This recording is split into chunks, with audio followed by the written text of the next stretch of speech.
أستغفر الله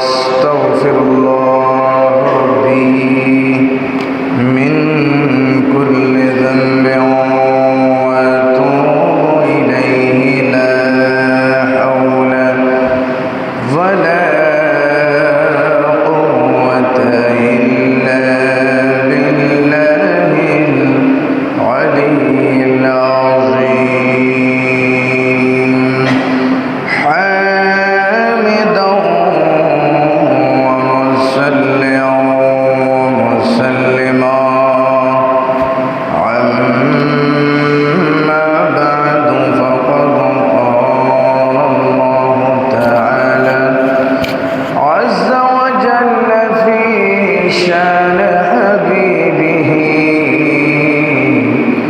آمرا ومخبرا إن الله وملائكته يصلون على النبي يا أيها الذين آمنوا صلوا عليه وسلموا تسليما صلى الله على سيدنا محمد وآله صلى الله على سيدنا محمد وآله وسلم اللهم صل على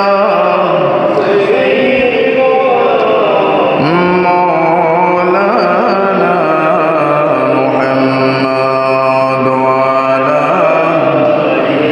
سيدنا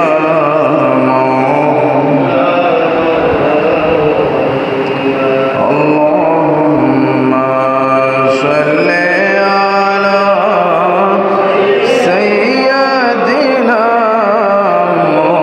مولانا محمد وعلى سيدنا مولانا কোথায় রইলেন প্রাণের নবী আমাদেরকে ছাড়িয়া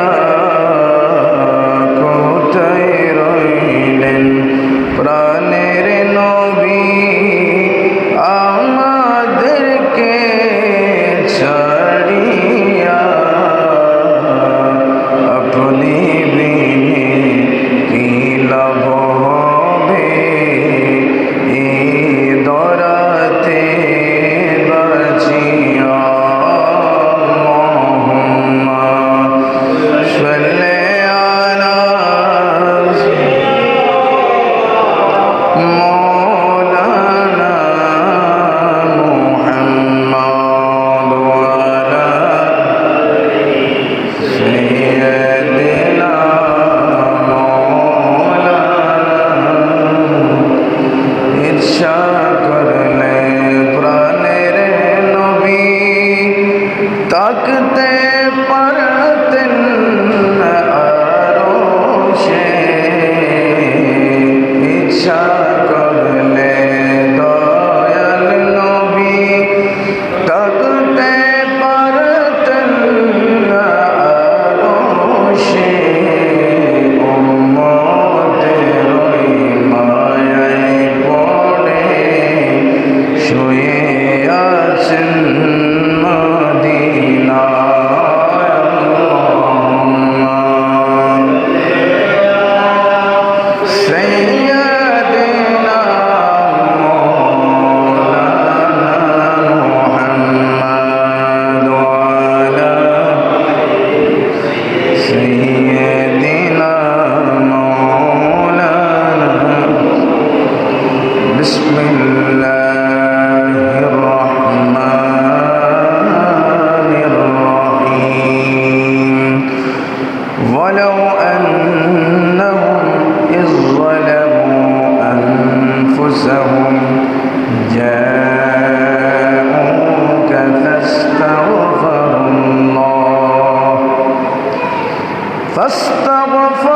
الله واستغفر لهم الرسول لوجدوا الله توابا رحيما. صدق الله المولانا العظيم وصدق رسوله النبي الحبيب الكريم. কত জনে কয় আমারে কি কারণে কাঁদো মদিনা মদিনা করি, কত জনে কয় আমারে কি কারণে কাঁদো মদিনা মদিনা করি, আরো বলে কি লাভ হবে শুধু শুধু মদিনা প্রেমে পড়ি, না জানিলে জেনে নাও না শুনিলে শুনে নাও না বুঝিলে বুঝে নাও মদিনা ইমানের বাড়ি, মদিনা ইমানের বাড়ি। তাই তো মদিনার প্রেমে মরি, না জানিলে জেনে নাও না শুনিলে শুনে নাও না বুঝিলে বুঝে নাও মদিনা ইমানের বাড়ি। তাই তো মদিনার প্রেমে পড়ি। সালাতুন ইয়া সালামুন ইয়া হাবিবাল্লাহ। সাপ যেমন বাহির হয়ে গর্ত হতে ঘুরে ফিরে আবার যায় সেই গর্তে, সেই গর্তে। সাপ যেমন বাহির হয়ে গর্ত হতে ঘুরে ফিরে আবার যায় সেই গর্তে, সেই গর্তে। ইমান নাকি এসেছে মদিনা হতে ঘুরে ফিরে আবার যাবে মদিনাতে, ইমান মদিনাতে। বিশ্বাস না হয় হাদিস শরীফ, বিশ্বাস না হয় হাদিস শরীফ পড়ো না দেখি মদিনা ইমানের বাড়ি। তাই তো মদিনার জন্য মরি, কত জনে কয় আমারে কি কারণে কাঁদো মদিনা মদিনা করি, আরো বলে কি লাভ হবে শুধু শুধু মদিনা প্রেমে পড়ি, না জানিলে জেনে নাও না শুনিলে শুনে নাও মদিনা ইমানের বাড়ি। সালাতুন ইয়া সালামুন ইয়া হাবিবাল্লাহ। মদিনা শরীফ যার হবে না জান, আল্লাহর কসম তার কাছে নাই রে ঈমান, নাই রে ঈমান। মদিনার মদিনা শরীফ যার হবে না জান, আল্লাহর কসম তার কাছে নাই রে ঈমান, নাই রে ঈমান। সত্যিকারে যাহার আছে মদিনার ঠান, তাহার কাছে রয়েছে সত্যিকার ঈমান, সত্যিকার ঈমান। ঈমানদারের মদিনা শরীফ হবে ঈমানের তরি, তাই তো মদিনার জন্য মরি, তাই তো মদিনার জন্য মরি সালাতুন ইয়া রাসূলুল্লাহ আলাইকুম সালাম মদিনার সঙ্গে যে করবে দুশ্মনী তাহার ঈমান নিয়ে হবে টানাটানি টানাটানি মদিনার জন্য যে হবে কোরবানি দিনে দিনে হবে সে মজবুতি মানি নজদি শয়তান যারা তারা তো ঈমান হারা নজদি শয়তান যারা তারা তো ঈমান হারা আমি তাদের দ্বার নাদারি মদিনা ঈমানের বাড়ি তাই তো মদিনার জন্য মরি কত জনে কয় আমারে কি কারণে কাঁদো মদিনা মদিনা করি আরো বলে কি লাভ হবে শুধু শুধু মদিনা প্রেমে পড়ি না জানিলে জেনে নাও না শুনিলে শুনে নাও মদিনা ঈমানের বাড়ি আলহামদুলিল্লাহ ওয়া শুকরিল্লাহ ওয়াসসালাতু ওয়াসসালামু আলা রাসূলিল্লাহ উপস্থিত অধ্যকার 1447 হিজরি মাহে জিলহজ শরীফের আজকে 18তম দিবস তৃতীয় জুমার নামাজ আদায়ের লক্ষ্যে আগত দূর দূরান্ত থেকে নবী প্রেমিক ওলি প্রেমিক সুন্নি মুসলমান ভাইয়েরা অত্র এলাকা পূর্ব চন্দনায় চৌধুরীপাড়া পশ্চিম জামা মসজিদ বিশাল এলাকা জুড়ে অত্র এলাকার বুজুর্গ জামে মসজিদ চৌধুরীপাড়া পশ্চিম জামা মসজিদের সম্মানিত মুসল্লিবর্গ সম্মানিত মুরব্বী সমাজ যুব সমাজ ছাত্র সমাজ কচিকাছা মাসুম বাচ্চারা সহ পর্দার আড়ালে থেকে আমার বক্তব্য যারা শ্রবণ করেন অত্র এলাকার মা বোনেরা আসসালামু আলাইকুম ওয়া রাহমাতুল্লাহি তাআলা ওয়া বারাকাতুহু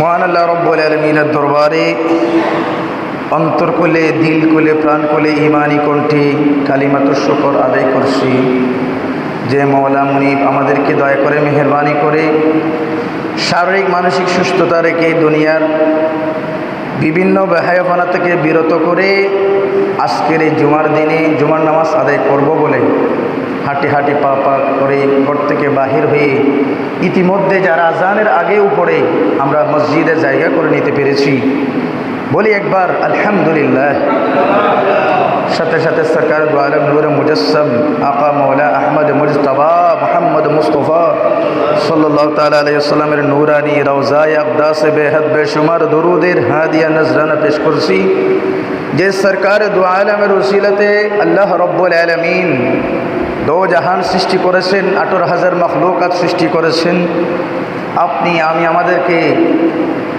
18,000 মখলুকাতের শ্রেষ্ঠ জীব বানিয়েছেন এবং শুধু তাই নয় উম্মতে মুহাম্মদী হিসেবে শ্রেষ্ঠ উম্মত বানিয়েছেন বলে আলহামদুলিল্লাহ আমি কসিদার মধ্যে বাংলা একটি নাতের মধ্যে আমি বলেছি মদিনা শরীফ হলো ঈমানের বাড়ি মদিনা শরীফ ঈমানের বাড়ি ঈমান এসেছে মদিনা থেকে ঘুরে ফিরে যাবে মদিনায় আবার ঈমান যাবে মদিনা শরীফে সুবহানাল্লাহ মদিনা শরীফ থেকে ঈমানের দাওয়াত সারা বিশ্বের মধ্যে ছড়িয়ে পড়েছে ঠিক ফিতনার যুগ আবার যখন চলে আসবে কিয়ামতের আগ মুহূর্তে সারা বিশ্বের মধ্যে ফিতনা ছড়িয়ে পড়বে মুনাফিকে ভরপুর হয়ে যাবে বেদিন কাফেরদের ডঙ্গা বাজবে ঈমান সারা বিশ্বের মধ্যে যখন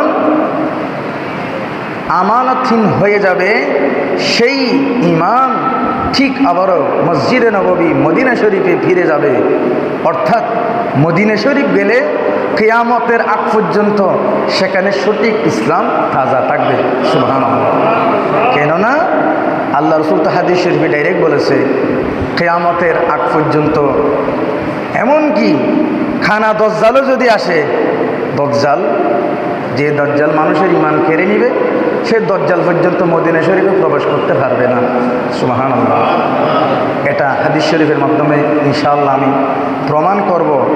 হুজ্জাজে কেরাম হাজিগণ তারা হজ্জের আহকাম আরকান পালন করেছে, তাওয়াফে জিয়ারত করেছে, তারা সাই করেছে, তারা আরফার ময়দানে অবস্থান করেছে, মুজদালিফায় অবস্থান করেছে, হজ্জের সকল আহকাম আরকান সমাপ্ত করেছে। এখন তারা দয়াল নবীর চতুর্পাশে সালাত সালামে ব্যস্ত আছে। আসসালাতু ওয়াসসালামু আলাইকা ইয়া রাসূলুল্লাহ, আসসালাতু ওয়াসসালামু আলাইকা ইয়া হাবিবাল্লাহ, আসসালাতু ওয়াসসালামু আলাইকা ইয়া শাফিআল মুজনাবিন। আমরা গুনাহগার বাংলার জমিনে বসে হুজ্জাজে কেরামদের সাথে টুটে টুট মিলিয়ে জবান মিলিয়ে আজকের এই জুমার দিনে সালাতু সালাম পেশ করছি। সালাতু সালাম হুজ্জাজে কেরামের সাথে সাথে আল্লাহ রব্বুল আলামিন আমাদের পক্ষ থেকে কবুল আর মঞ্জুর করুন প্রত্যেকে বলে আমিন।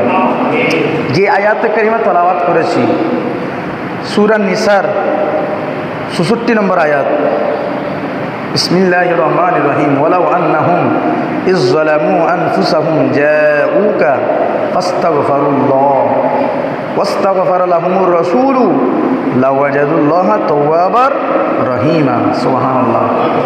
এই আয়াতে কারিমায় প্রত্যক্ষভাবে আল্লাহ রব্বুল আলামিন সকল উম্মতে মুহাম্মদীকে সকল পাপ তাপ গুনাহ বোঝা মাথায় নিয়ে তোমরা যারা বিশেষ করে নিজের নফসের উপর অন্যায় অত্যাচার জুলুম করেছো, অপরাধ করেছো, অপরাধ করেছে কার? আল্লাহর। আদেশ অমান্য করেছে আল্লাহর, কবিরা গুনাহ সগীরা গুনাহ করেছে, কিন্তু আল্লাহ বলেছেন তোমরা সেই গুনাহ নিয়ে বসে না থেকে তোমরা আমার নবীর দরবারে যাও। সুবহানাল্লাহ। কোনো রকম আমার নবীর দরবারে বসে যখন তোমরা আস্তাগফিরুল্লাহ, আমি আল্লাহর দরবারে তওবা করো, ইস্তিগফার করো, ওয়াস্তাগফারা লাহুমুর রাসূল, তোমাদের সাথে তোমাদের এই তওবা ইস্তিগফারের সাথে যদি আমার রসুলকে সুপারিশকারী হিসেবে পেয়ে যাও, তাহলে আল্লাহ বলেন লাওয়াজাদুল্লাহ তাওয়াবার রহিমা, ও আমার বান্দা তোমরা নিশ্চয় নিশ্চয় আমি আল্লাহকে তওবা কবুলকারী হিসেবে পেয়ে যাবা। সুবহানাল্লাহ। তো হুজ্জাজে কেরামগণ হজ্জের সকল আহকাম আরকাম শেষ করে এখন মদিনা শরীফ অবস্থান করতেছে। অনেকেই সালামি পেশ করে আবার আমাদের দেশের দিকে প্রত্যাবর্তন করা আরম্ভ করেছে। আমাদের মহল্লাবাসী থেকে, আমাদের দেশ থেকে, সমাজ থেকে অনেক ভাইয়েরা হজ্জে গিয়েছেন, খুশ নসিব হয়েছে।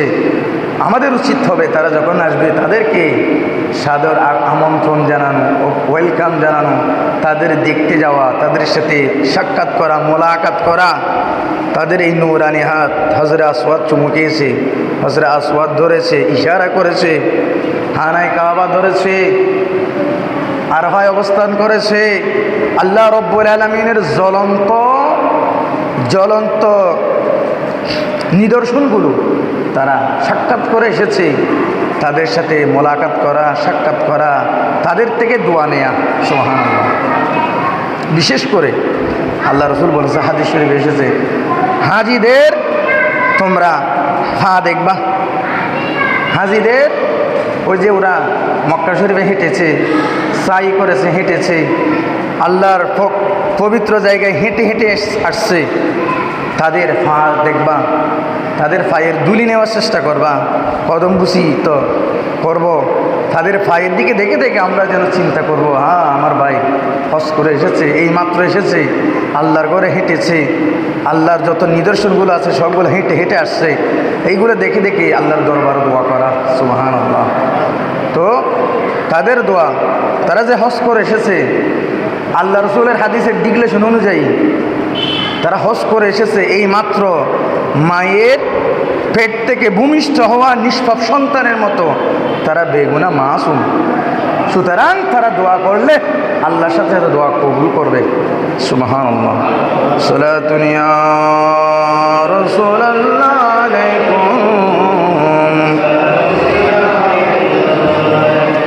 हबीब किबरिया तुम हो शफी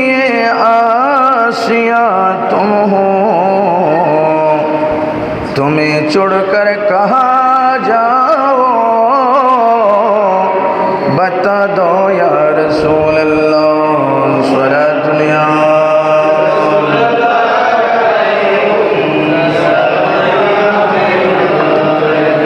সম্মানিত উপস্থিতি, প্যারা হাজরিন, আমরা নবীর উম্মত, আমরা নবীর দেওয়ানা, নবীর আশেক, প্রেমিক। আমি আপনাদের উদ্দেশ্যে বলবো, আমার নবী পাক সাল্লাল্লাহু আলাইহি সাল্লাম নবুয়তি সময়ে কয়বার হজ করেছে? আপনাদের কি এই জ্ঞান ধারণা কি আছে? আল্লাহ রসুল জীবদ্দশায় দুনিয়াতে থাকা অবস্থায় নবুয়তের আগে কয়েকবার হজ করেছে। এটা কয়েকবার বিভিন্ন রেওয়ায়েতে এভাবে আসছে, এটা গণনায় আসবে না। নবুয়তের পর থেকে ইন্তেকালের আগ পর্যন্ত আল্লাহ রসুল বড় হজ করেছে শুধু একবার। সুবহানাল্লাহ।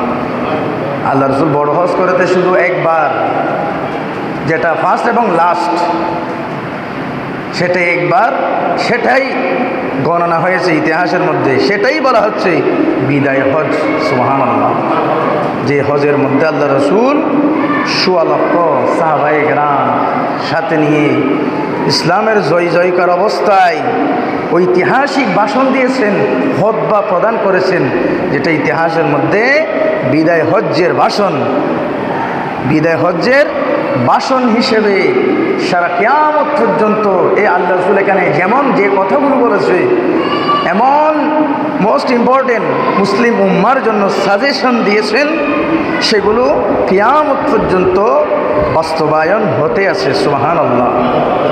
এই বিদায় হজ্জের প্রত্যেকটা পয়েন্ট, প্রত্যেকটা আলোচনা শুধু মুসলমান নয়, হিন্দু, বৌদ্ধ, খ্রিস্টান সহ সকল মানব জাতির জন্য কল্যাণের একটি উত্তম নিদর্শন। সুবহানাল্লাহ।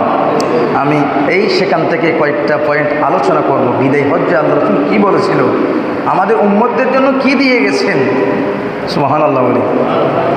সালাতুন ইয়া রাসূলুল্লাহ আলাইকুম সালাম। বিদায় হজ ঐতিহাসিক ভাষণ দিয়েছেন আল্লাহ রসুল। তা থেকে অনেক শিক্ষা রয়েছে উম্মতে মুহাম্মদের জন্য। 10ম হিজরি আল্লাহ রসুল যেই সময় মক্কা থেকে মদিনায় হিজরত করেছে, সেখান থেকে হিজরি বর্ষ গণনা, সেই হিসাব অনুযায়ী 10ম হিজরিতে আল্লাহ রসুল সাহাবাদেরকে নিয়ে এই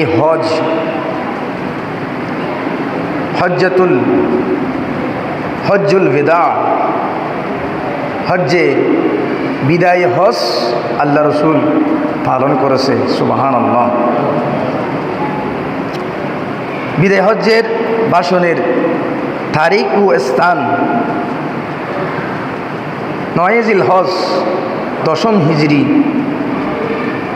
খ্রিস্টাব্দ বললে 632 খ্রিস্টাব্দে 7 মার্চ সেই আরফার ময়দান থেকে আল্লাহ রসুল মুসলিম উম্মার উদ্দেশ্যে ভাষণ দিয়েছিলেন, খুতবা প্রদান করেছিলেন। সুবহানাল্লাহ। স্থান কোথায় থেকে? আরফার ময়দান থেকে। আরফার ময়দান মিনার স্থান থেকে অরনা উপত্যকার নিকটে আল্লাহ রসুল এই খুতবা প্রদান করেছিলেন। সুবহানাল্লাহ। সময় জোহরের নামাজের পর দুপুরে উষ্ট্রির উপর আরোহণ করে, ওটের উপর আরোহণ করে সবাইকে যেন দেখে উপরের স্থান থেকে আল্লাহ রসুল প্রায় 16 লক্ষ সাহাবাই কেরামদেরকে নিয়ে এই হজ্জে বেদা, বিদায় হজ্জের ভাষণ প্রদান করেছিলেন। সুবহানাল্লাহ। ঐতিহাসিক প্রেক্ষাপট, নবী পাক সাল্লাল্লাহু আলাইহি সাল্লামের ইন্তেকালের শুধুমাত্র 81 দিন আগে, কয়দিন? 81 দিন আগে রাসূল পাক সাল্লাল্লাহু আলাইহি সাল্লাম এই বিদায় হজ্জের হজ অনুষ্ঠিত হয়। লক্ষাধিক সাহাবী উপস্থিত হয়ে যে কোনো আদর্শিক নেতার জীবনের সর্বশেষ কর্মী সম্মেলনে দেয়া ভাষণ যেভাবে নিঃসন্দেহে গুরুত্বপূর্ণ হয়ে থাকে, রাসূল পাক সাল্লাল্লাহু আলাইহি সাল্লাম ঠিক তেমনই এভাবে গুরুত্বপূর্ণ ভাব গম্ভীর্যের সহিত সাহাবায়ে কেরামদেরকে নিয়ে এই বিদায় হজ্জের ভাষণ খুতবা প্রদান করেছিলেন। সুবহানাল্লাহ। এই ভাষণ শুধু ইসলাম নয়, সমগ্র মানব জাতির জন্য একটি অমর দলিল। 1400 বছরেরও বেশি সময় আগে মিনার প্রান্তরে দাঁড়িয়ে রাসূল পাক সাল্লাল্লাহু আলাইহি সাল্লাম কথাগুলো বলেছিলেন, সেগুলো আজও সমান প্রাসঙ্গিক ও চিরন্তন সত্য বলে সকল মানব সম্প্রদায় এটা মেনে নিতে বাধ্য। সুবহানাল্লাহ। সালাতুন ইয়া রাসূলুল্লাহ আলাইকুম, সালামুন ইয়া হাবিবাল্লাহ আলাইকুম। সবচেয়ে হৃদয় বিদারক উক্তি আল্লাহ রাসূল সর্বপ্রথম ব্যবহার করেছে। সকল সাহাবা যেন কথাটা মনোযোগ দিয়ে শুনে, এই জন্য আল্লাহ রাসূল বলেন, আইয়ুহান নাস ইসমাউ মিন্নি উবাইয়িন লাকুম ফাইন্নী লা আদরি লাআল্লি লা আলকাকুম বাদা আমি হাযা ফি মাওয়াকিফি হাযা। সুবহানাল্লাহ। আল্লাহ রাসূল বলেন, ওহে মানব সম্প্রদায়, সকল মানুষকে উদ্দেশ্য করে আল্লাহ রাসূল বলেন, তোমরা শুনে রাখো, তোমরা আমার কথাগুলো মনোযোগ দিয়ে শ্রবণ করো। আমি তোমাদের সামনে ঘোষণা করছি যে আমি জানি না, হয়তো এই বছরের পরে তোমাদের সাথে আমার সাথে দেখা হয় কি না, এটা সন্দেহ আছে। সুতরাং তোমরা আমি নবীর কথাগুলো মনোযোগ সহকারে শ্রবণ করো। সুবহানাল্লাহ। এই বলে হামদ ও নাত আল্লাহর গুণগান করার পরে এভাবে আল্লাহ রাসূল কথা পয়েন্ট আরম্ভ করেছেন। সুবহানাল্লাহ। এই ভাষণের সময় আল্লাহ তাআলা, আল্লাহ রাব্বুল আলামিন সর্বশেষ আয়াত সূরা মায়েদার, এই আয়াতটুকু সূরা মায়েদার 3 নম্বর আয়াতটা আল্লাহ রাব্বুল আলামিন আরফার ময়দানে নাজিল করেছেন। সুবহানাল্লাহ। বিসমিল্লাহির রহমানির রহিম। আল ইয়াওমা আকমালতু লাকুম দীনাকুম ওয়া আতমামতু আলাইকুম নি'মাতি ওয়া রাদিতু লাকুমুল ইসলাম দীনা। সুবহানাল্লাহ। আজ আমি তোমাদের জন্য তোমাদের দ্বীনকে, তোমাদের ধর্মকে পরিপূর্ণ করলাম। কে বলেছে? আল্লাহ বলেছেন। সুবহানাল্লাহ। তোমাদের উপর আমার নেয়ামত সম্পূর্ণ করলাম। সুবহানাল্লাহ। এবং ইসলামকে তোমাদের জন্য দ্বীন হিসাবে আমি মনোনীত করলাম। ঘোষণা চলে এসেছে আল্লাহর কাছ থেকে, পরিপূর্ণতার ঘোষণা চলে আসলো। সুবহানাল্লাহ। সূরা মায়েদার 3 নম্বর আয়াত। এই আয়াতের ঘোষণা শুনে অনেকে খুশি হয়ে গেল, অনেকে খুশি উদযাপন করতে লাগলেন।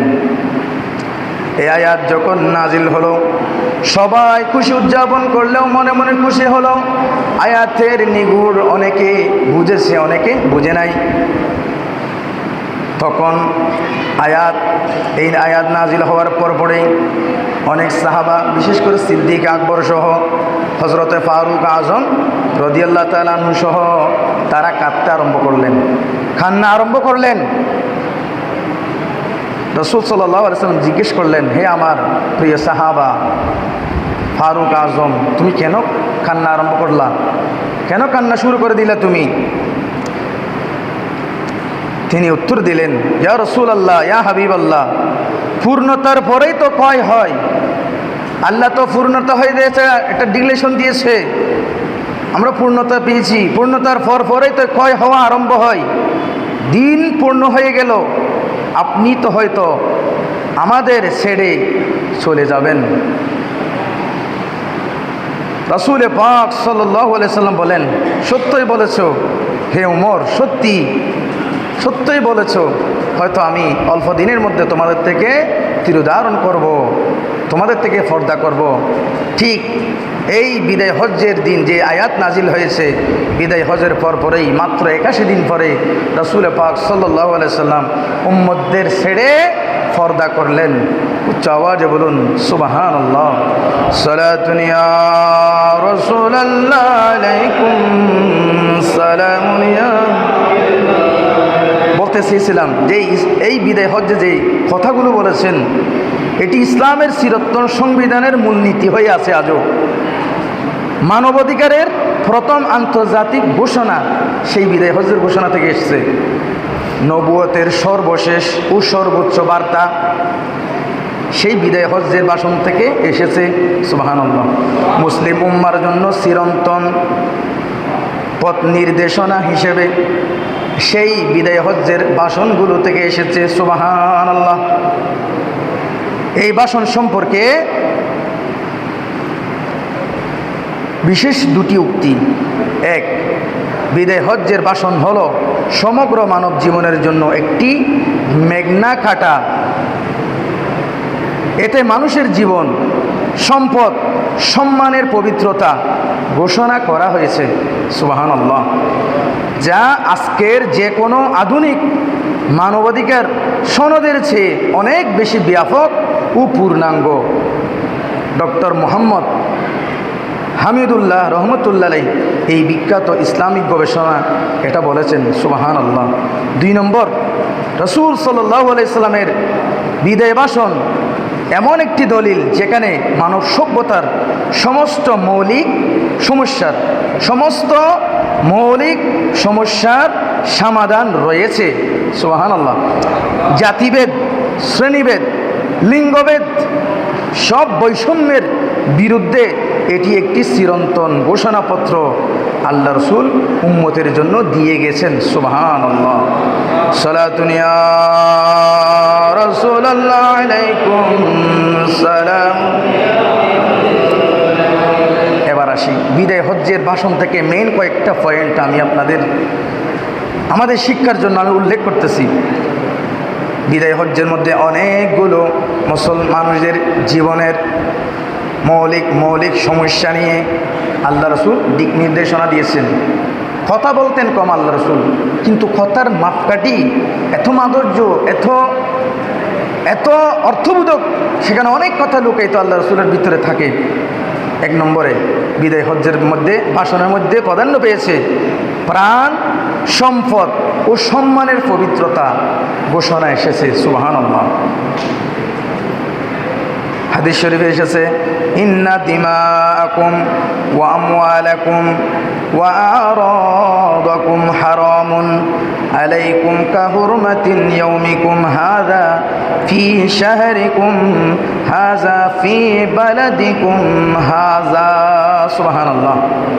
অর্থাৎ নিশ্চয়ই তোমাদের রক্ত, তোমাদের সম্পদ, তোমাদের সম্মান তোমাদের উপর পবিত্র, ঠিক যেমন এই দিনটি পবিত্র। সুবহানাল্লাহ। আল্লাহ রাসূল কোন দিন বলতেছে? আরাফার দিন সকল মুসলিম উম্মাহকে সামনে রেখে বলতেছে, তোমাদের প্রাণ, তোমাদের সম্পদ, তোমাদের সম্মান, তোমাদের সকলের জন্য এটা তোমাদের একটা পবিত্র আমানত। কেমন পবিত্র? ঠিক আজকের এই ইয়াউমে আরাফা তোমাদের জন্য যেমন পবিত্র, এগুলো সব, এই বিধানগুলো তোমাদের জন্য পবিত্র। সুবহানাল্লাহ। সালাতুন ইয়া রাসূলুল্লাহ আলাইকুম। ঠিক এই দিন যেমন পবিত্র এবং এই মাস জিলহজ মাস যেমন তোমাদের পবিত্র আল্লাহ রাব্বুল আলামিনের পক্ষ থেকে, ঠিক এবং এই শহরটি যেমন তোমাদের জন্য পবিত্র। কিসের কথা বলেছে? দিনের কথা বলেছে, মাসের কথা বলেছে, এবং হাজা বালাদা, এই যে পবিত্র শহর মক্কা শহর, সবগুলাকে ওসিলা করে আল্লাহ রাসূল বলেছে তোমাদের প্রাণ, তোমাদের সম্পদ, তোমাদের মাল সম্পদ সবগুলো তোমরা একজনেরটা অপরজনের জন্য আমানত, পবিত্র। সুবহানাল্লাহ। 2 নম্বর, জাহেলিয়াতের সকল প্রথা বিলুপ্ত বলে আজকে থেকে ঘোষণা করা হলো। সুবহানাল্লাহ। জাহেলিয়াতের যত রকমের কুসংস্কার, কুপ্রথা, আল্লাহ রাসূল বলে আজকে থেকে সবগুলো আমি বিলুপ্ত ঘোষণা করলাম। হাদিস শরীফে বলা হয়েছে, আলা কুল্লু শাইইন মিন আমারাল জাহিলিয়াতি তাহতা কদামাইয়া মাওযুউন দিমাউল জাহিলিয়াতি মাওযুআতুন ওয়া আউয়ালু দামিন আদউহু দামু ইবনে রবিআতু বিন হারেসা। সুবহানাল্লাহ। অর্থাৎ আল্লাহ রাসূল বলেন, জেনে রাখো জাহেলিয়াতের সমস্ত প্রথা আমার পায়ের নিচে বিলুপ্ত করলাম। আমার পায়ের নিচে জাহেলিয়াতের যত রকমের কুপ্রথা আছে আজকে আমার পায়ের নিচে আমি নবী বিলুপ্ত করে দিলাম। সুবহানাল্লাহ। জাহেলিয়াতের সকল রক্তের দাবি, যত এর আগে যত রক্তপাত হয়েছে সকল রক্তপাতের দাবি তোমরা একের উপর যে অন্যরা অন্তরের ভিতরে খুব বলে রাখছো, দানা বাঁধি রাখছো, জানে রাখো আজকে এটা আমি দাফন করলাম। রক্তের দাবি আজকে বাতিল করলাম। খুনাখুনি রক্তপাত আজকে থেকে আর হবে না। সুবহানাল্লাহ। প্রথমেই যে রক্তের দাবি আমি বাতিল করছি তা হলো রাবিয়া ইবনু হারিসের পুত্রের রক্তের দাবি আমি নবী নিজে দাবি মাফ করে দিলাম। সুবহানাল্লাহ। সালাতুন ইয়া রাসূলুল্লাহ আলাইকুম সালামুন ইয়া। 3 নম্বর পয়েন্ট, সুদ সম্পূর্ণরূপে হারাম ঘোষণা করলাম আজকে থেকে। সুবহানাল্লাহ।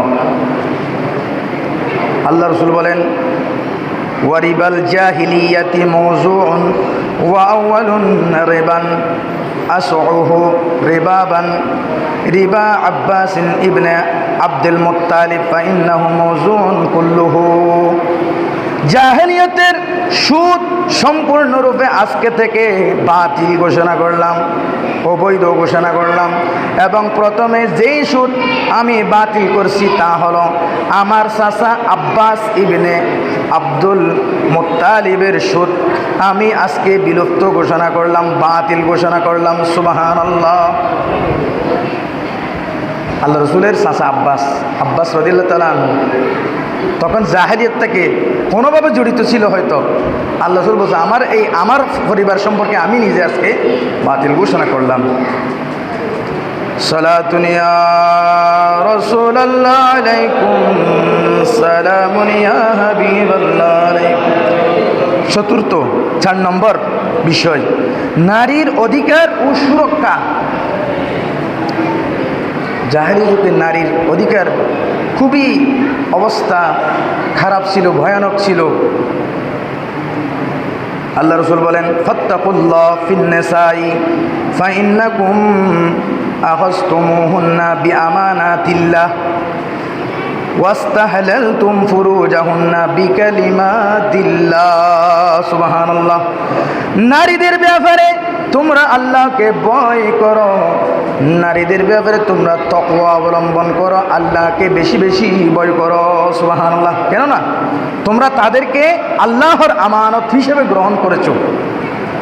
আল্লাহর আমানত, তোমাদের স্ত্রীরা তোমাদের আল্লাহর আমানত হিসেবে তোমরা গ্রহণ করেছো এবং আল্লাহর কালামের মাধ্যমে তোমরা বিবাহের মাধ্যমে চুক্তির মাধ্যমে তাদেরকে বিবাহের মাধ্যমে তোমাদের জন্য আল্লাহ হালাল করেছেন।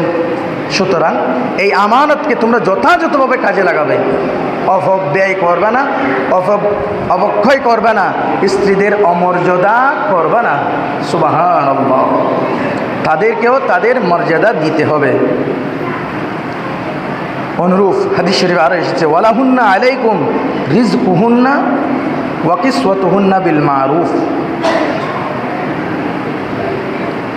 তাদের স্ত্রীদের ব্যাপারে বলতেছে, তাদের ভরণ পোষণ পোশাক পরিচ্ছেদ দেওয়া তোমাদের উপর ন্যায়সঙ্গতভাবে আবশ্যক করেছেন মহান আল্লাহ রব্বুল আলামিনের পক্ষ থেকে। এটা তোমাদের জন্য আবশ্যকীয়তা। সুবহানাল্লাহ। সালাতুন ইয়া রাসূলুল্লাহ আলাইকুম সালামুন ইয়া হাবিবাল্লাহ। আরবে জাহেলিয়াতে নারীকে সম্পত্তির মতো ক্রয় বিক্রয় করা হতো, ক্রয় বিক্রয় করা হতো হাটে বাজারে। সেখান থেকে ইসলাম তাদেরকে সম্মানিত করেছে, তাদেরকে ক্রয় বিক্রয় করত, কন্যা সন্তানকে জীবন্ত দাফন করা হতো। এগুলো আপনারা ইতিহাস জানেন। সেখান থেকে মহান রব্বুল আলামিন এই নারীদেরকে স্ত্রী হিসেবে মর্যাদা দিয়েছে, কন্যা হিসেবে মর্যাদা দিয়েছে, মা হিসেবে মর্যাদা দিয়েছেন। ঠিক কিনা আমার ভাইয়েরা? এটা আল্লাহ রসুল সাল্লাল্লাহু আলাইহি সাল্লাম এই বিদায় হজ্জের ঐতিহাসিক প্রেক্ষাপট ভাষণে আমাদেরকে শিক্ষা দিয়েছেন। সুবহানাল্লাহ।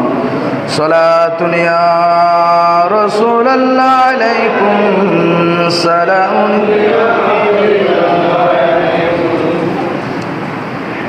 পাঁচ নম্বর, মানব জাতির ভ্রাতৃত্ব ও সাম্য। মানব বলতে একজন অপরজনের ভাই। আমাদের মধ্যে ভ্রাতৃত্ববোধ, সাম্য, সমতা আল্লাহ রাসূল সেই বিদায় হজ্জের ভাষণে ঘোষণা করেছেন। সুবহানাল্লাহ। ইয়া আইয়ুহান নাস ইন্না রাব্বাকুম ওয়াহিদুন ওয়া ইন্না আবাকুম ওয়াহিদুন। সুবহানাল্লাহ। আলা লা ফাদলা লিআরবি আলা আজমি।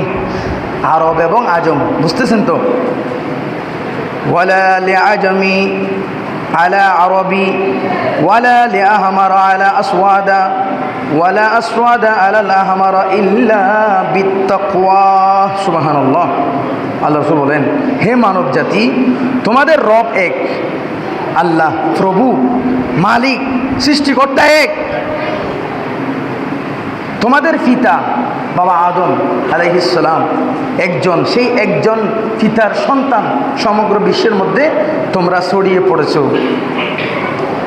জেনে রাখো, আরবের উপর অনারব, আরবের উপর আজম কোনো প্রকার শ্রেষ্ঠত্ব নেই। সুবহানাল্লাহ। আরবের উপর অনারবের কোনো শ্রেষ্ঠত্ব নেই। লাল বর্ণের উপর কালো বর্ণের কোনো শ্রেষ্ঠত্ব নেই। লাল হোক বা কালো হোক কোনো শ্রেষ্ঠত্ব নেই। কালোর উপর, কালো বর্ণের উপর, লাল বর্ণের উপর বর্ণের কোনো শ্রেষ্ঠত্ব নেই। ইল্লা বিত্তাকওয়া, একমাত্র তাকওয়া ব্যতীত, আল্লাহ ভীতি ব্যতীত। যেই ব্যক্তির ভিতরে আল্লাহর ভয় বেশি হবে, তাকওয়াবান বেশি হবে, সেই একমাত্র মর্যাদার অধিকার রাখো। সুবহানাল্লাহ। একটু ফর্সা, সুন্দর, দেখতে সুঠাম দেহের অধিকারী বলে তুমি শ্রেষ্ঠত্ব হতে পারবে না। তুমি আরবি বলে আজকে বাংলাদেশ থেকে এসেছে, পাকিস্তান থেকে এসেছে, ইন্ডিয়া থেকে এসেছে, তোমরা অনারবি, তোমরা আজমি, সেই দিক দিয়ে শ্রেষ্ঠত্ব বলতে পারো না। সুবহানাল্লাহ। দাসপ্রথা বিলুপ্ত ঘোষণা করলেন। সুবহানাল্লাহ। সালাতুন ইয়া রাসূলুল্লাহ আলাইকুম সালাম। 6 নম্বর, শয়তানের প্রতারণা থেকে বেঁচে থাকার জন্য আল্লাহ রাসূল সতর্কবাণী দিয়েছেন। সুবহানাল্লাহ। সালাতুন ইয়া রাসূলুল্লাহ আলাইকুম সালাম। জেনে রাখো, জাহেলিয়াতের সমস্ত প্রথা আমার পায়ের নিচে বিলুপ্ত। জাহেলিয়াতের সকল রক্তের দাবি বাতিল। এই বলে আল্লাহ রাসূল খেলাধুলা, সুদ, জুয়া, মদ, জুয়া সবগুলোকে হারাম করেছে। শয়তানি যত আসর পড়ে খেলাধুলার মাধ্যমে, মদ জুয়ার মাধ্যমে, সকল প্রকার মাদক থেকে আল্লাহ রাসূল সবগুলোকে হারাম ঘোষণা করেছেন। সুবহানাল্লাহ। যেন শয়তানের ধোঁকা থেকে মানব সম্প্রদায় বাঁচতে পারে। সুবহানাল্লাহ। সালাতুন ইয়া রাসূলুল্লাহ আলাইকুম সালাম। 7 নম্বর, দাসত্বের অধিকার। একটা দাসপ্রথা নামক একটা ভয়ঙ্কর একটা প্রথা ছিল বিশ্বের মধ্যে। একজন মুনিব, আরেকজন দাস। আমি আমার দাসকে কিনে আনলাম, যেমন ইচ্ছা তেমন ভাবে ব্যবহার করলাম, তাদের কোনো অধিকার বলতে ছিল না। তাদের ক্ষেত্রে ন্যায় অন্যায় কোনো কথা ছিল না, মুনিবের কথা মতন চলতে হতো। সেই দাসপ্রথা আল্লাহ রাসূল খবর দিয়েছেন। সুবহানাল্লাহ। ওয়া আম্মা রাকিকুকুম ফাআতিমুহুম মিম্মা তাকুলুনা ওয়ালবিসুহুম মিম্মা তালবাসুনা। সুবহানাল্লাহ। আল্লাহ রাসূল বলেন, তোমাদের দাসীর তোমাদের দাসীদের সাথে উত্তম আচরণ করবা, সৎ ব্যবহার করবা। তোমরা যা খাও তাদেরকে তা খাওয়াবা। সুবহানাল্লাহ। তোমরা যা পরিধান করো তা তাদেরকে পরিধান করাবা। সুবহানাল্লাহ। দাসীদের সাথে তোমাদের নিম্নমানের, তোমাদের সাথে যারা চলাফেরা করে, তোমাদের অধীনে যারা তোমাদের সাথে থাকে, তোমরা যা খাও তাদেরকে তা খাওয়াও, তোমরা যা ফরাও তাদেরকে তাও ফরাও। সুবহানাল্লাহ। 8 নম্বর গুরুত্বপূর্ণ একটা পয়েন্ট, আল্লাহ রাসূল বলেন, কোরআন ও সুন্নাহ আঁকড়ে ধরার জন্য আল্লাহ রাসূল সরাসরি নির্দেশ দিলেন। সুবহানাল্লাহ। আল্লাহ রাসূল বলেন, তারাকতু ফীকুম মা ইন তামাসসাকতুম বিহি লান তাদিল্লু বাদা আবাদান। তারাকতু ফীকুম মা ইন তামাসসাকতুম বিহি লান তাদিল্লু বাদি আবাদা কিতাবুল্লাহি ওয়া সুন্নতি। সুবহানাল্লাহ।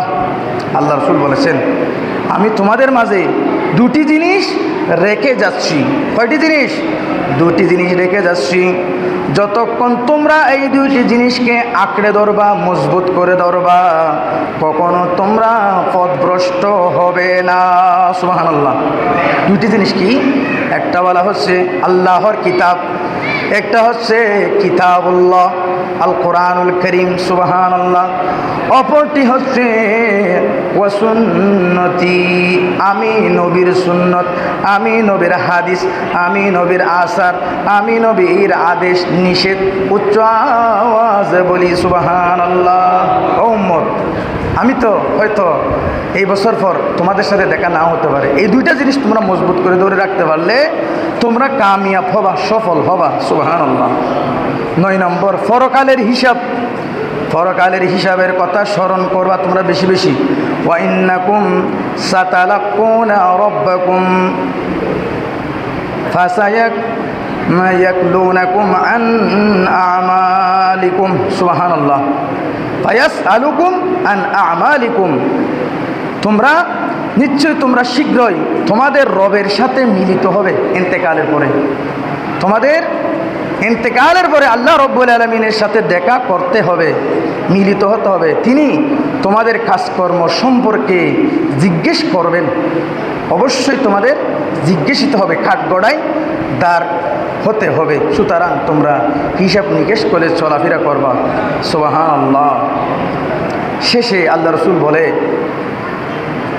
সকল উম্মাকে সাক্ষ্য রেখে একটা সাক্ষী নিলেন সবাই থেকে। আল্লাহ রাসূল বলেন, আলা হাল বাল্লাগতু? ক্বালু আলা হাল বাল্লাগতু? সাহাবায়ে কেরাম বললেন, ক্বালু নাআম। ক্বালা আল্লাহুম্মা আশহাদ। সুবহানাল্লাহ। আল্লাহ রাসূল সব কথা বলার পরে শেষের দিকে এসে বলেন, আমি কি এই দ্বীনের বাণী আল্লাহ আমাকে যেভাবে দায়িত্ব নিয়ে পৌঁছাইয়েছে, এই বাণীগুলো তোমাদের নিকট হুবহু কি পৌঁছাইতে সক্ষম হয়েছি? সুবহানাল্লাহ। ও আমার উম্মত, ও আমার সাহাবা, উপস্থিত সকল লোক, তোমাদের পর্যন্ত আল্লাহর বাণীর তাবলীগ হাল বাল্লাগতু, আমি কি পৌঁছাইতে সক্ষম হয়েছি? তোমরা একটু আমাকে আমার এই দ্বীনের ব্যাপারে তোমরা একটু সাক্ষ্য দাও। সুবহানাল্লাহ। তখন উপস্থিত সাহাবা সবাই দাঁড়িয়ে হাত তুলে ক্বালু নাম, ক্বালু নাম। তখন উপস্থিত সাহাবারা বললেন, ইয়া হে আল্লাহর রাসূল, আপনি অবশ্যই অবশ্যই আপনার দায়িত্ব যথার্থ পালন করতে সক্ষম হয়েছেন। উচ্চ আওয়াজে বলুন সুবহানাল্লাহ। ক্বালা, তখন আল্লাহর রাসূল আবার বলেন, আল্লাহুম্মা আশহাদ, হে আল্লাহ, আমার উম্মত, আমার জাতি আজকে এই বিদায় হজ্জের এই ঐতিহাসিক ভাষণে, এই আরাফার দিন সকলে সাক্ষ্য দিয়েছে আপনার দায়িত্ব আমি যথাযথ পালন করেছি। ইয়া আল্লাহ, এই বাক্য, এই বাণীটা, এই আমার উম্মতের এই কথাটা আপনি নিজেই সাক্ষ্য থাকুন আল্লাহ।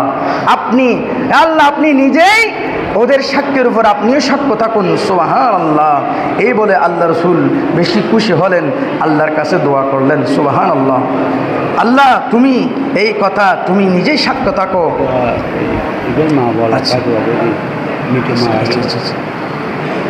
সুবহানাল্লাহ। সালাতুন ইয়া রাসূলুল্লাহ আলাইকুম, সালামুন ইয়া হাবিবাল্লাহ আলাইকুম। প্রিয় হাজরিন, এই যে বিদায় হজ্জের ভাষণগুলো আপনারা নেটের মধ্যে সার্চ দিলেও পাবেন। আপনাদের এই বিভিন্ন আল্লাহ রসুলের জীবনী নিয়ে জীবনী গ্রন্থগুলো আপনারা ক্রয় করে রাখবেন। বিদায় হজ্জের যে সমস্ত পয়েন্টগুলো আল্লাহ রসুল উম্মতে মুহাম্মদের জন্য সাজেশন হিসেবে দিয়ে গেছেন, এগুলো আপনারা ইয়াদ রাখবেন একটু। এগুলোর ভিতরে উম্মতে মুহাম্মদের জন্য নাজাত রয়েছে, মুক্তি রয়েছে। সুবহানাল্লাহ। ইসলামের শিক্ষা আমাদের অন্তরে ধারণ করা অত্যন্ত প্রয়োজন। বর্তমান এক যুগ সন্ধিক্ষণে আমরা তো নাতে রসুল পড়ি আল্লাহ রসুলের এশক নিয়ে, ঠিক কিনা আমার ভাইয়েরা? আমরা আল্লাহ রসুলের উপর এই জুমার দিনের মতন দিনকে কেন্দ্র করে আল্লাহ রসুলের উপর দরুদ শরীফ পাঠ করি আল্লাহ রসুলের প্রেম অন্তরে জাগ্রত করার জন্য, ঠিক কিনা আমার ভাইয়েরা? আমরা আল্লাহ রসুলকে মহাব্বত করি, আল্লাহ রসুলের উপর দরুদ পড়ি, আল্লাহ রসুলের আলোচনা করি আল্লাহ রসুলের এশক আমাদের অন্তরে ধারণ করার জন্য। সুবহানাল্লাহ। এই এশকের মাধ্যমে আল্লাহ রসুলের প্রেম প্রীতি মহাব্বতের মাধ্যমে ইসলামের আহকাম, ইসলামের শরীয়তের যত আদেশ নিষেধ, যত বিধি রয়েছে এগুলোকে মহব্বত করে আমাদের জীবনে আঁকড়ে ধরতে হবে। সুবহানাল্লাহ। এগুলোর উপর আমাদের চলতে হবে। এগুলোর উপর চললে আপনি বলতেছেন আপনি আশিক রসুল, আমি নবী প্রেমিক, আমি একজন খাঁটি ইসলাম মুসলমান। আপনার যত মুসলমানের যত আহকাম আর কান বিধিবিধান সবগুলো আপনার যখন চলে আসবে, আপনি যখন খোদাভীতি মুত্তাকি এটা অর্জন করতে পারবেন, তখন আপনার পা বাড়াতে হাত বাড়াতে হুঁশিয়ার, খবরদার। আপনার ভিতরে ইসলামের শিক্ষা চলে আসলে আজকে আমাদের সমাজে এই যে রামিসার মতন আমাদের গড়ে আমাদের মেয়ে সন্তান 1, 2, 3 লেখাপড়া করে তাদেরকে আজকে মাদক সেবনকারীর খাতে এভাবে দর্শন হতে হবে না। দর্শন হওয়ার পর খুন হতে হবে না, মায়ের কুল বাবার কুল খালি হতে হবে না। আমাদের ইসলামের শিক্ষা আমাদের অন্তরে ধারণ করতে হবে প্রকৃতভাবে। না হলে আপনার ভিতরে ইসলামের শিক্ষা না থাকলে, আপনার ভিতরে ইসলামের এই মনুষ্যত্ব না থাকলে সরকারি ব্যাটালিয়ন বাহিনী, পুলিশ বলেন, র্যাব বলেন, আনসার বলেন, বিজিবি বলেন, আপনার কারো ভয়ে আপনাকে ওই অপরাধ করা থেকে, অন্যায় করা থেকে, অবিচার করা থেকে বাঁচাতে পারবে না, সক্ষম হবে না। সাময়িকভাবে কিছু ভয় দেখা গেলেও আপনার ভিতরে যদি ইসলামের প্রকৃত ভয় না আসে, আপনাকে দাবিয়ে রাখতে পারা যাবে না। আমাদের সমাজেও এইরকম ছোট্ট ছোট্ট এভাবে অহরহর খুন খারাপি, ধর্ষণ, এইরকম মানে একেবারে বিশ্রী কারবারগুলো ঘটতেছে। আমরা ইসলামের শিক্ষা থেকে অনেক দূরে আছি, আল্লাহ রসুলের আদর্শ থেকে অনেক দূরে আছি। আমার প্রিয় হাজরিন ভাইরা, আপনারা যারা সোশ্যাল মিডিয়াতে ঢুকেন দেখবেন মিরপুরে আজকে আমার মা পড়ে আছে, ইন্তেকাল করেছে, প্রায় 7 দিন যাবৎ বিছানার মধ্যে পৌঁছে লক পড়েছে, পোকায় খাচ্ছে। একজন সন্তান বিশ্ববিদ্যালয়ের শিক্ষক, আরেকজন সন্তান সচিব, আরেকজন সন্তান কানাডার বড় ব্যবসায়ী, এইরকম সন্তানদেরকে শিক্ষায় শিক্ষিত করে আজকে মা বাবাকে দেখার জন্য ঘরে কেউ থাকে না, মা বাবার খবর নেওয়ার মতন কেউ থাকে না। আমার প্রিয় হাজরিন মুসল্লি ভাইয়েরা, ওরাও তো শিক্ষিত দাবি করে, ওরাও তো এডুকেটেড দাবি করে। আমি বলবো শিক্ষা তো সবাই অর্জন করতেছে, এটা কোন শিক্ষা আমরা শিখতেছি? আমাদেরকে সুশিক্ষায় শিক্ষিত হতে হবে। শিক্ষা মায়ের কুল থেকে আমাদেরকে সঠিক কোরআন সুন্নাহ আল্লাহ রসুলের মহাব্বত সঠিকটা অর্জন করলে এভাবে আজকে আমাদের ঘরে বাইরে আমাদের বুড়ো বুড়ো মা বাবাকে এরকম অন্যায়ের উপর অবিচারের উপর থাকতে হবে না। আমাদের ঘরে ছোটো ছোটো মাসুম বাচ্চারা অনিরাপদ হবে না, নিরাপদে থাকবে।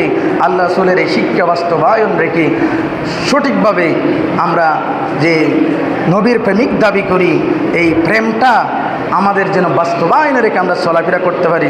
আল্লাহ আমাদের তৌফিক দান করুক, আমিন। প্রিয় হাজরিন, আজকে মহিমান্বিত জুমার দিনে দান করেছেন জনাব মোহাম্মদ আব্দুল মতলব চৌধুরী, পিতা আব্দুল সবুর চৌধুরী। মসজিদের জন্য দান করেছেন 1000 টাকা। তিনি আব্দুল মতলব চৌধুরী মা বাবার জন্য দোয়া চেয়েছেন।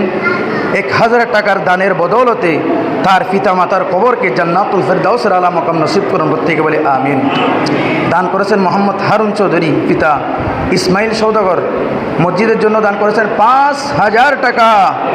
আল্লাহ তুমি মোহাম্মদ হারুন চৌধুরীর পক্ষ থেকে, তার পিতা ইসমাইল সৌদাগরের পক্ষ থেকে এই 5000 টাকার দান আল্লাহ তুমি তোমার হাতে কবুল আর মঞ্জুর করুন, প্রত্যেকে বলে আমিন।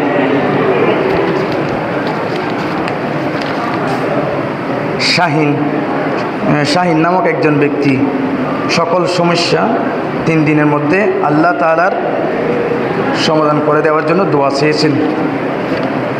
যেই ব্যক্তি দোয়া চেয়েছেন আল্লাহ রব্বুল আলামিন তার সকল সমস্যা আল্লাহ রব্বুল আলামিন সমাধান করে দিন, প্রত্যেকে বলে আমিন।